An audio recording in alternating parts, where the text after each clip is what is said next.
Welcome to this lesson, where we're going to take a look at some output from climate models.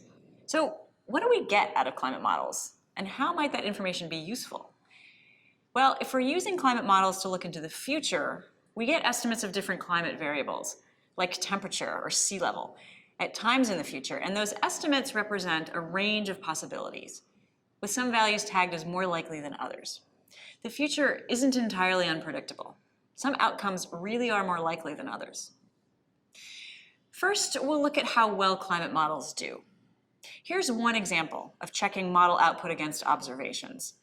This is a compilation from the Intergovernmental Panel on Climate Change in their 2007 report. The vertical axis is temperature anomalies, which just means difference from a baseline, which in this case is the average of 1901 to 1950 temperatures. The black line is temperature anomaly observations since 1900. So this is based on measured temperatures. Then in the yellow, we have output from climate models.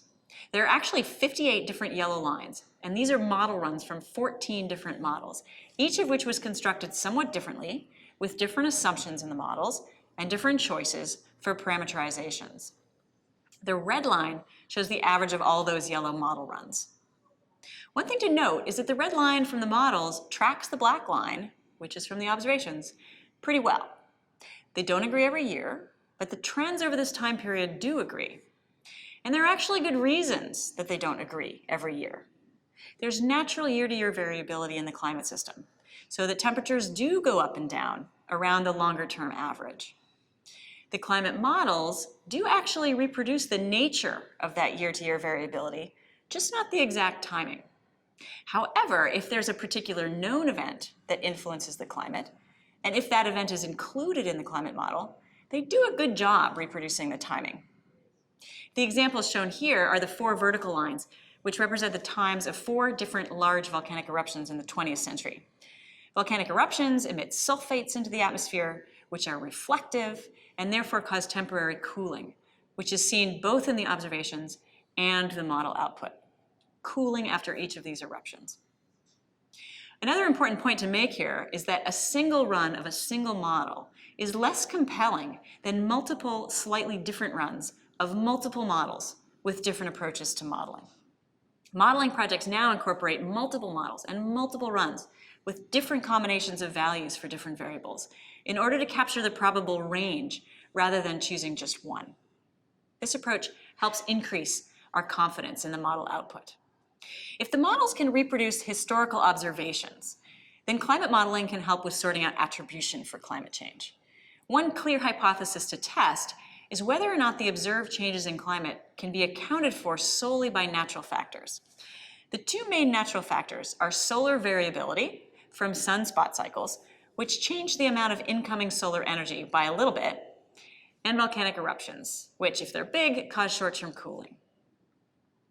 So here we have on the top the figure we already saw. This shows temperature observations in black and average modeled temperatures in red.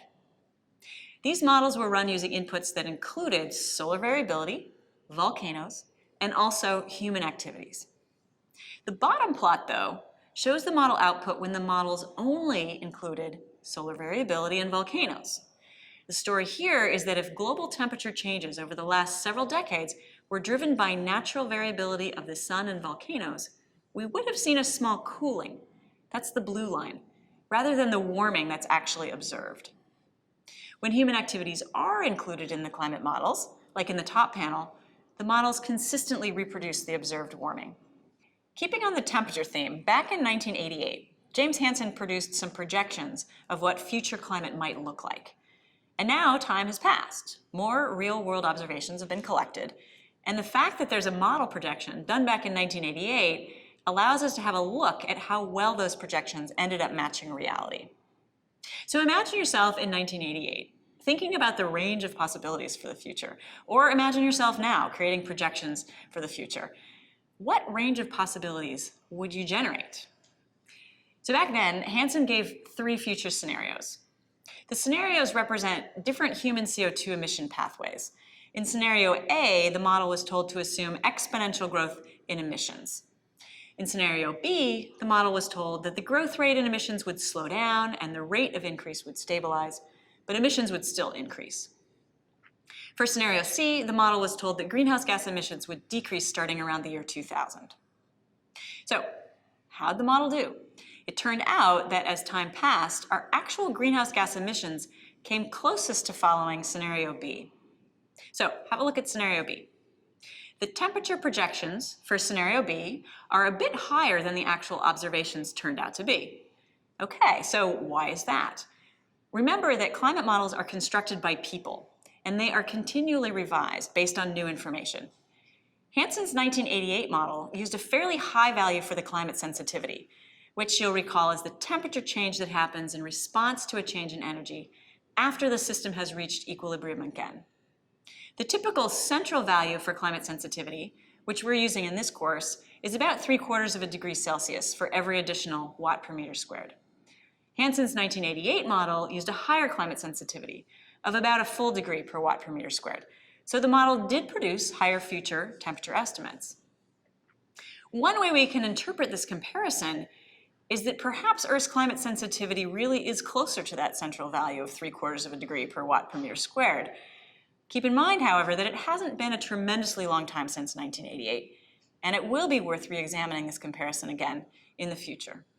Here's another example of a comparison between observations and models, this time looking at sea ice extent in the Arctic in September.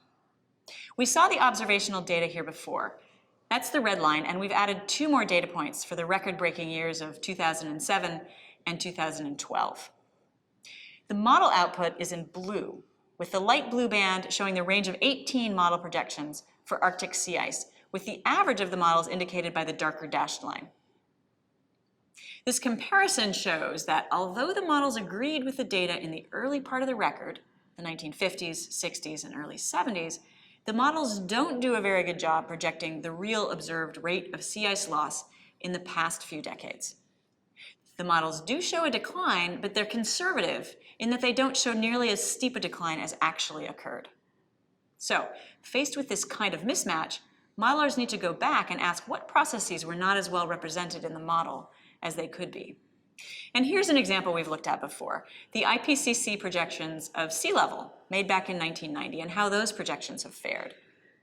Back in 1990, the IPCC essentially didn't incorporate some components of ice melt on land, and thus the projections made turned out to be conservative and underestimated the sea level rise as time passed.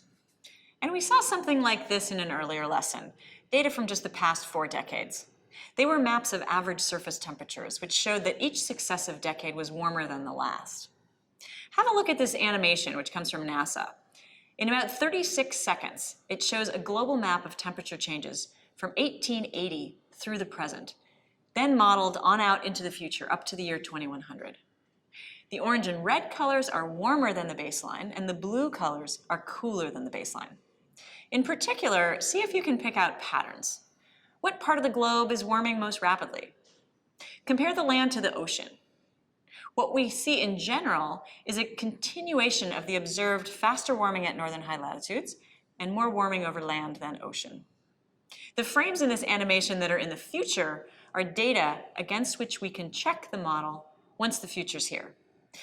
To summarize, if model output compares well with observations in the real world, that helps increase our confidence that the model does a reasonable job representing the processes going on in the climate system. For example, a climate model that can reproduce the global temperature record of the past century is more likely to reasonably forecast the future than a model that can't reproduce known observations. No model will end up uncannily predicting exactly what will happen, but they can provide ranges of possibility, and that information can be useful for human communities to plan and implement mitigation and adaptation strategies.